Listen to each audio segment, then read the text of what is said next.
تو ان کی طرف چلتے ہیں اور ان سے نعت سنتے ہیں. جی ہیرا. اپنے دامان شفاعت میں چھپائے رکھنا میرے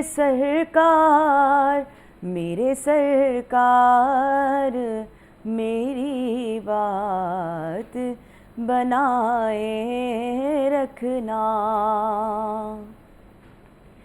میں نے مانا کہ نکما ہوں مگر آپ کا ہوں. میں نے مانا کہ نکما ہوں مگر آپ کا ہوں.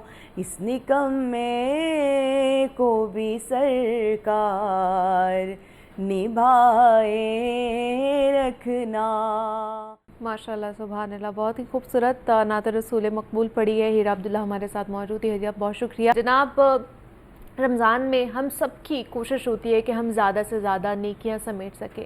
کچھ لوگوں کا اس میں وہم بھی ہوتا ہے کہ جناب ہم پانی کی کمی کی وجہ سے یا خوراک کی کمی کی وجہ سے بلڈ ڈونیٹ نہیں کر سکتے ہیں. لیکن بلڈ ڈونیٹ کرنا یا یہ نیکی جس سے کسی کی جان بچے, یہ کتنا بڑا عمل اور کتنا نیک عمل ہوگا, اور اس کا اجر اور ثواب اللہ پاک کتنا زیادہ دے گا, ہمیں یہ بھی سوچنا چاہیے. اور رمضان مبارک میں اگر آپ دیں گے تو کیا ہی بات ہے, کیونکہ ایسے بہت سے لوگ ہیں, ایسے بہت سے بچے, ایسے بہت سے مریض موجود ہیں پاکستان میں جن کو ہماری ضرورت ہے, ہمارے بلڈ کی ضرورت ہوتی ہے, ہمارے کہہ لیں کہ ساتھ کی ضرورت ہے. تو ہم آج بات کریں گے خاص طور پر جو پچھلے کئی سالوں سے کام کر رہی ہے فاؤنڈیشن. میں بات کر رہی ہوں سندس فاؤنڈیشن کے حوالے سے, اور وہ کیسے قیام میں آئی, ان کا کیا موٹو تھا جب انہوں نے یہ سوچا کہ ہم اس فاؤنڈیشن کو بنانے جا رہے ہیں. اب تک ان کے اس خاص طور پہ فاؤنڈیشن سے کتنے بچے, کتنے لوگ مستفید ہو چکے ہیں علاج سے, وہاں پر کس طرح کا علاج, کن کن بیماریوں کا علاج ہوتا ہے, اور کس طرح ان مریضوں کو سہولیات سے آراستہ کیا جاتا ہے. اس پر آج ہم نے خصوصاً بات کرنی ہے, اور اس پہ بات کرنے کے لیے ہمارے ساتھ بہت ہی خاص مہمان موجود ہیں. محمد یاسین خان صاحب نے ہمیں آج جوائن کیا ہے, اور ان سے بات کریں گے اور ان سے ملاقات بھی آپ کی کراتے ہیں. یاسین صاحب, آپ کو خوش آمدید کہتے ہیں ٹرانسمیشن میں. کیسے ہیں آپ, ٹھیک ہیں؟ وعلیکم السلام. بہت شکریہ, آپ نے اپنے چینل پہ بلایا اور موقع دیا کہ تھیلیسیمیا اور ہیموفیلیا کے مریض بچوں کے متعلق جو ہے وہ بات کی جا سکے. اور جس طرح آپ نے ذکر کیا کہ رمضان میں جو ہے وہ بلڈ دینے والوں کی تعداد کم ہو جاتی ہے. دیکھیں, جو تھیلیسیمیا کا بچہ ہے وہ یہ بیماری لے کر پیدا ہوا ہے, اور اس کے ساتھ ہیموفیلیا کا بھی. تو یہ بیماری جو لے کر پیدا ہوا ہے, اور ان کو جو ہے بلڈ اور بلڈ پروڈکٹ کی ضرورت ہوتی ہے. اب اس مریض بچے کو ہر 15 دن کے بعد یا ہر 20 دن کے بعد جو ہے بلڈ ٹرانسفیوژن کی ضرورت ہوتی ہے, اور وہ چاہے رمضان ہو یا نہ رمضان ہو تو اس کو بلڈ لگنا ہے, اور یہ اس کی لائف لائن ہے بلڈ جو ہے ٹرانسفیوژن. اگر اس کو بلڈ نہیں ملے گا تو اس کی زندگی کا چراغ گل ہو جائے گا. تو میں یہ کہنا چاہوں گا کہ ہم تمام لوگوں کو چاہیے, دیکھنے اور سننے والوں کو چاہیے کہ وہ اپنا خون کا عطیہ دیں تاکہ دکھی انسانیت کی خدمت ہو سکے. اور اس میں جو ہے وہ خون دینے سے نقصان کوئی نہیں ہوتا, بلکہ فائدہ ہوتا ہے. ہمارے جسم میں نیا خون بنتا ہے, تازہ خون بنتا ہے, اور ہمارے جو ہے تمام ٹیسٹ بھی ہو جاتے ہیں. اور وہ جو ہے, اور اس سے جو ہے 3 قیمتی انسانی زندگیاں بچ جاتی ہیں. مثال کے طور پر قرآن کی آیت ہے کہ جس کسی نے کسی ایک انسانی زندگی کو بچایا گویا اس نے پوری انسانیت کو بچایا. تو یہ سندس فاؤنڈیشن میں جو ہے وہ ایک جو شخص خون کا عطیہ دیتا ہے اس سے 3 قیمتی انسانی زندگیوں کو بچایا جا سکتا ہے. ایک تھیلیسیمیا, دوسرا ہیموفیلیا, اور تیسرا بلڈ کینسر. اور اس کے ساتھ ساتھ جو ہے ہم لوگ جو ہے جو سرکاری اور نیم سرکاری ادارے جو ہاسپٹلز ہیں جن کو خون کی ضرورت ہوتی ہے ان کو بھی فری آف کاسٹ جو ہے یہ دیا جاتا ہے. اور یہ صرف بلڈ یہ نہیں ہے کہ ہم نے بلڈ کلیکٹ کر لیا اور ہم نے جو ہے وہ اس پیشنٹ کو جو ہے وہ بس دے دیا یا اس کو ٹرانسفیوژن جو ہے نا دے دی.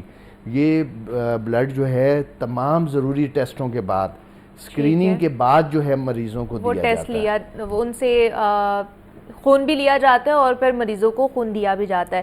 تو یاسین صاحب یہ مجھے بتائیں کہ خاص طور پر رمضان میں لوگ آتے ہیں خود بلڈ دینے، ڈونیٹ کرنے، یا تھوڑا چیلنجنگ سچویشن ہو جاتی ہے؟ جی رمضان میں جو ہے وہ تعداد جو ہے وہ کم ہو جاتی ہے، لیکن کافی سارے لوگ جو ہے وہ خون دینے کے لیے آتے ہیں. لوگوں نے یہ سوچ رکھا ہوتا ہے کہ ہم روزے کی حالت میں ہیں تو روزے کی حالت میں خون نہیں دے سکتے، لیکن مفتی حضرات کا فتویٰ بھی موجود ہے کہ انسانی زندگی کو بچانے کی صورت میں روزے کی حالت میں بھی خون کا عطیہ دیا جا سکتا ہے. لیکن ہمارے تمام سینٹرز میں جو ہے وہ افطاری کے بعد بھی جو ہے ہمارا سٹاف موجود ہوتا ہے، کیونکہ 24 گھنٹے یہ سروس دی جاتی ہے، تو وہ افطاری کے بعد بھی آ سکتے ہیں اور خون کا عطیہ دے سکتے ہیں.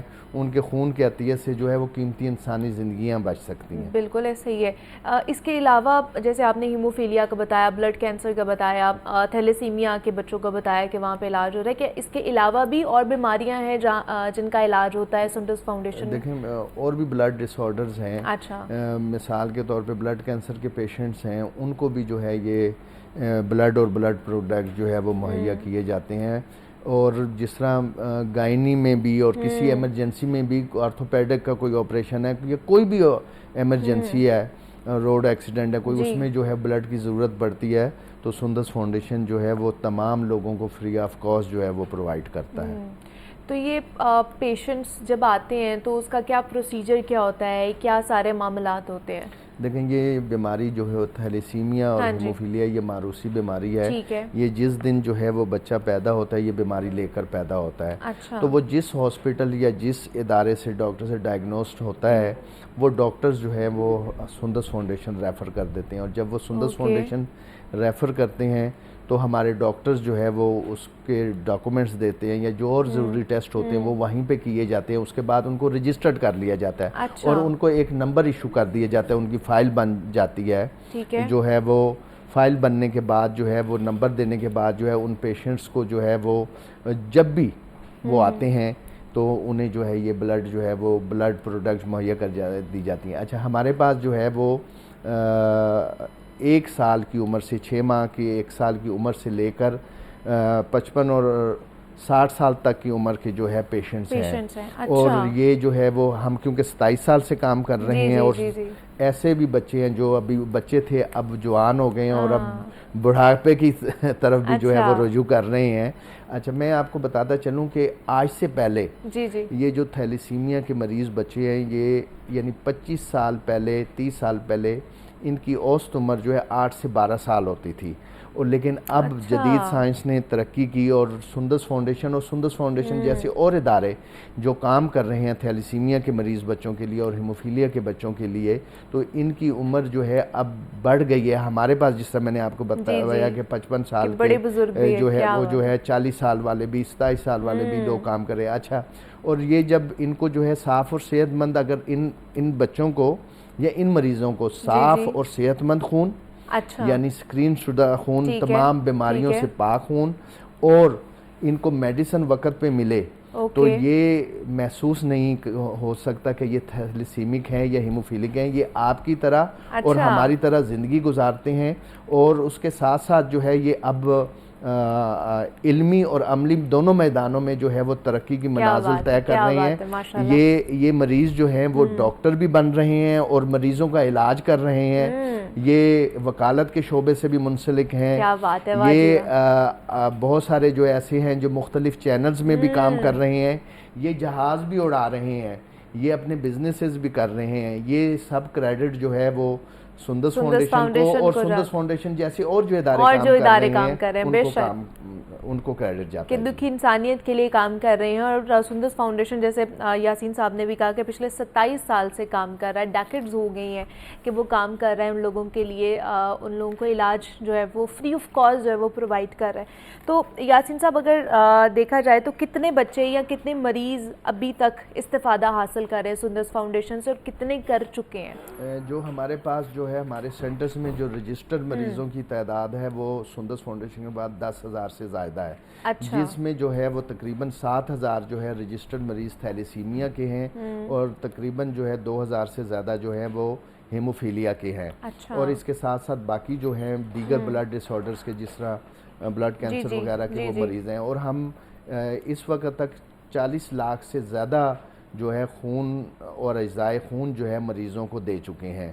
اور ہم جو ہے میں یہاں پہ ایک اور چیز کا اضافہ کرتا چلوں کہ یہ جو تھیلیسیمیا کی بیماری ہے اس کو جو ہے وہ ختم کیا جا سکتا ہے. اچھا وہ اور کیسے؟ اس کو اس طرح شادی سے پہلے جو ہے تھیلیسیمیا کا ایک معمولی سا ٹیسٹ کروا لیا جائے جس کا نام ایچ بی الیکٹروفورسز ہے. وہ سندس فاؤنڈیشن میں بالکل کوئی بھی جو آپ کے ناظرین جو سننے والے ہیں وہ کوئی بھی آ کے سندس فاؤنڈیشن سے جو ہے وہ مفت کروا سکتا ہے. یعنی شادی سے پہلے یہ ٹیسٹ کروا لیا جائے اور اگر دونوں کیریئر ہیں تو وہ آپس میں شادی نہ کریں اور اپنا کیا کہتے ہیں اور ان کے ہاں جو ہے وہ اگر کیریئر نہیں ہے اور شادی کر لیں گے تو اس سے جو ہے وہ اپنا کیا کہتے ہیں وہ اس عذاب سے بھی بچ جائیں گے کہ ان کے آنے والی جو نسل ہے جو بچے ہیں وہ تھیلیسیمیا کے نہیں ہوں گے. تو اس لیے جو یہ ٹیسٹ کرانا بہت ضروری ہے اور یہ ٹیسٹ ہونا چاہیے.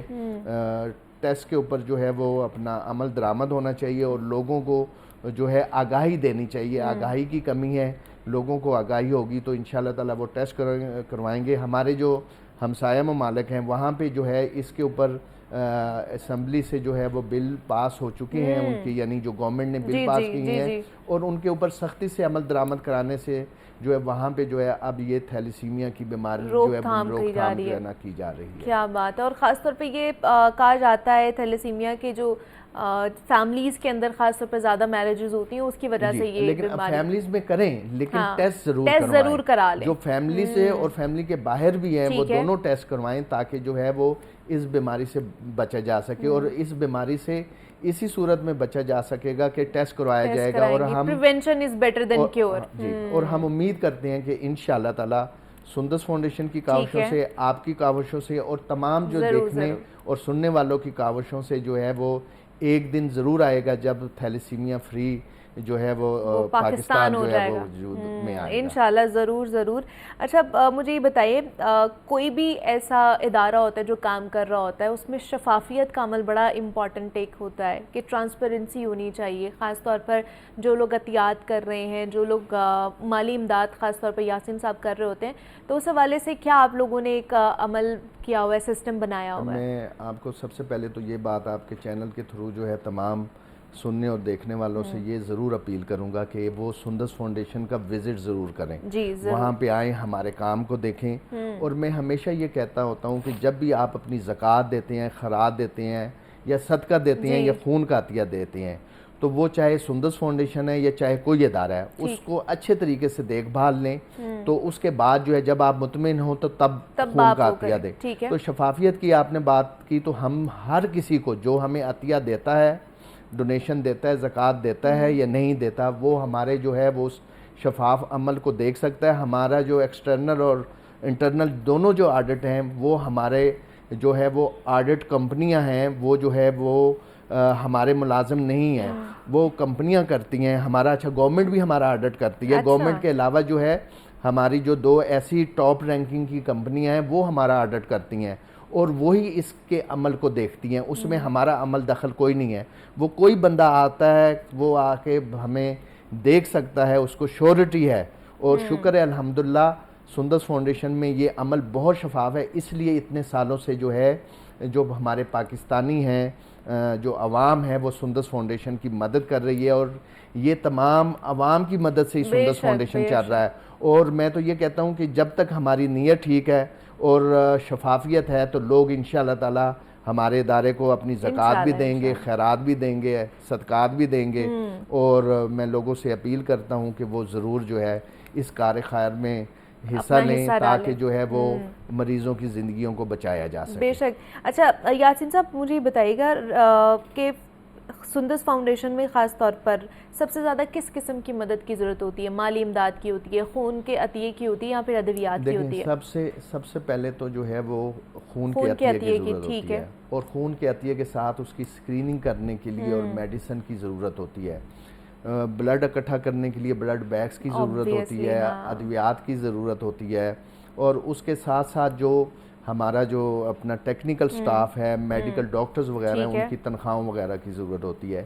یہ ہمیں جو بلڈ بیگس چاہیے ہوتے ہیں اور میڈیسن چاہیے ہوتی ہے، ہم ہر کسی سے یہ کہتے ہیں، ضروری نہیں ہے کہ وہ ہمیں کراس چیک دے یا ہمیں جو ہے نقد عطیہ دے، ہمیں وہ جو ہے بلڈ بیگس خرید دے، ہمیں جو میڈیسن تھیلیسیمیا کے مریضوں کو اور ہیموفیلیا کے مریضوں کو فیکٹرز چاہیے ہوتے ہیں وہ ہمیں خرید کے دے دیں۔ ہم نہیں چاہتے کہ ہمیں جو ہے وہ کوئی، جس طرح جو ہمارا ڈونر ہے مطمئن ہوتا ہے، ہمارا کام ہے کہ اپنے ڈونر کو مطمئن کرنا اور لوگوں کو مطمئن کرنا، اور شکر ہے الحمدللہ لوگ مطمئن ہیں۔ تو ہمارے 12 سینٹرز ہیں، 12 سینٹرز کو لوگ جو ہے اپنی زکوٰۃ خیرات دے رہے ہیں، تو یہ چل رہا ہے، تو تبھی جو ہے وہ لوگ مطمئن ہیں اور دے رہے ہیں، تو تبھی۔ لیکن میں جو لوگ آج تک سندس فاؤنڈیشن نہیں آئے یا سندس فاؤنڈیشن کو اپنی زکوٰۃ یا خیرات نہیں دی، وہ وزٹ کریں، وہ ہمارے اس عمل کو دیکھیں، اور خاص طور پہ ہمارے مریض بچوں کے ساتھ اور ان کے والدین کے ساتھ ملیں، اور وہ خود انہی کی زبانی سن لیں کہ ان کے ساتھ کیسا ٹریٹمنٹ کیا جاتا ہے، کیونکہ یہ جو مریض بچے ہیں یہ اپنے والدین کے نہیں، یہ ہمارے بچے بھی ہیں، ہم ان کو اپنی اولاد کی طرح رکھتے ہیں اور ان کا خیال کرتے ہیں۔ میں آپ کو ذکر کرتا رہوں کہ آپ کے اور ہمارے ہر دل عزیز منو بھائی جو آپ لوگوں کے بھی سینئر تھے، اب دیکھیں اگر جس ادارے کے منو بھائی چیئرمین تھے اور اپنی زندگی کی آخری سانسیں بھی انہوں نے تھیلیسیمیا اور ہیموفیلیا کے مریض بچوں کے ساتھ گزاری، تو کوئی بات ہوگی۔ اور آج بہت سارے لوگ اس کے ساتھ جڑے ہوئے ہیں، جس طرح میں ذکر کروں، پیٹرن ہیں ہمارے سہیل وڑائی صاحب، سہیل احمد عزیزی صاحب ہمارے ڈائریکٹر ہیں، خالد عباس ڈار صاحب، اور اس طرح کے بڑے اور نام، یہ صحافت سے جو جڑے ہوئے ہیں وہ بھی، جو فن سے ہیں وہ بھی جڑے ہوئے ہیں، اور ہر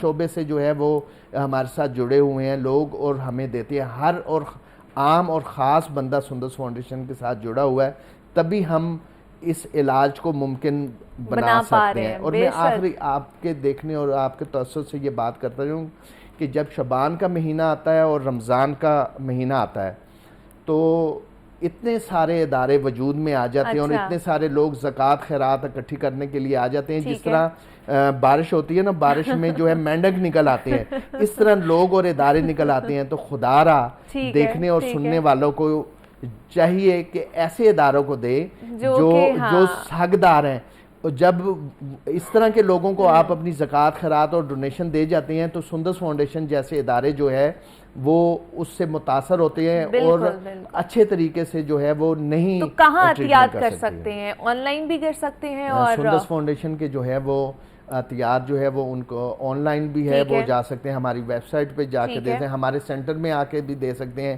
ہمیں کال کر کے بھی دے سکتے ہیں، اور جس طرح میں نے بتایا کہ اگر وہ مطمئن ہیں بلڈ بیگ خرید کے دے کے، خود بلڈ بیگ خرید کر دے دیں، میڈیسن خرید کر دے دیں، کراس چیک ہمیں دے سکتے ہیں، کسی بھی طریقے سے، جس طریقے سے آپ مطمئن ہیں ہمیں جو ہے وہ آپ اپنی وہ امداد جو ہے وہ سندس فاؤنڈیشن کو آپ دے سکتے ہیں۔ تو محمد یاسین خان صاحب ہمارے ساتھ موجود تھے، سندس فاؤنڈیشن کے حوالے سے ہم بات کر رہے تھے کہ سندس فاؤنڈیشن کس طرح کام کر رہی ہے اور کتنے لوگ ہیں، کتنے مریض ہیں جو اس فاؤنڈیشن سے مستفید ہو رہے ہیں۔ تو یاسین صاحب بہت شکریہ آپ کے وقت کا کہ آپ ہماری ٹرانسمیشن کا حصہ بنے، اور ایسے لوگوں کو ہماری ضرورت ہوتی ہے۔ آپ بھی زکوٰۃ دینا چاہتے ہیں، کوئی بھی امداد کرنا چاہتے ہیں تو ضرور آپ سندس فاؤنڈیشن سے رابطہ کر سکتے ہیں۔ بریک لیتے ہیں، یہاں پہ ملتے ہیں اس بریک کے بعد۔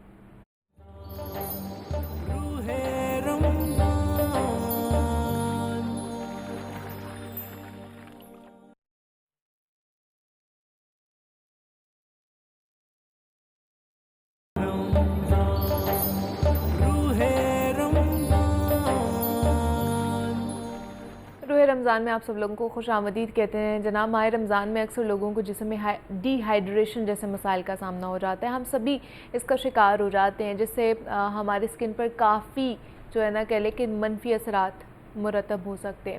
روزہ رکھنے کے دوران مناسب ہائیڈریشن اور غذائیت کا خیال رکھنا بڑا ضروری ہے، ورنہ ہماری اسکن خشک ہو جاتی ہے، ڈرائی ہو جاتی ہے اور بے رونق سی ہو جاتی ہے عید سے پہلے ہی۔ تو سحر و افطار میں زیادہ سے زیادہ پانی اور جسم کو ہائیڈریٹ رکھنے والی ہمیں ڈائٹ کا استعمال کرنا چاہیے تاکہ جسم میں نمی برقرار رہے، اور ساتھ ہی ساتھ اسکن کے مسائل سے بچنے کے لیے یہ جو چکنائی اور زیادہ میٹھی غذاؤں سے پرہیز کرنا چاہیے، جو ہماری اسکن کے مسائل جیسے کیل مہاسے ہیں، یا پھر خاص طور پر جو پمپلز نکلنا شروع ہو جاتے ہیں نا لڑکیوں کے لیے بڑا کہہ لیں کہ